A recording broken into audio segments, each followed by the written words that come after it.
কখনো আল্লাহর কাছে কিছু চাইলে দোয়াটা এইভাবে করবেন, আল্লাহ আমাকে একটা ঘর দাও, এটা বললেন না।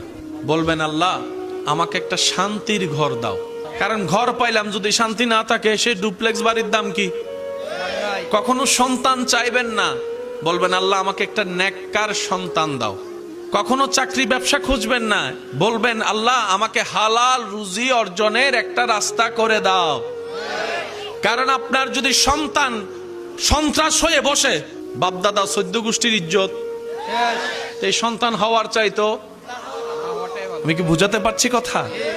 এবার দেখেন আল্লাহ এমন দয়াবান, যারা নামাজ পড়ে তাদেরকেও দেয়, যারা নামাজ পড়ে না তাদেরকেও দেয়। কিন্তু দুই দেওয়ার মধ্যে পার্থক্য আছে। যারা আল্লাহ শুকরিয়া করে তাদেরকে আল্লাহ বাড়িয়ে দেয় এবং পরকালের সওয়াবও দেয়। এটা সবাই পায়? এটা সবাই পায়? তো এমন একজন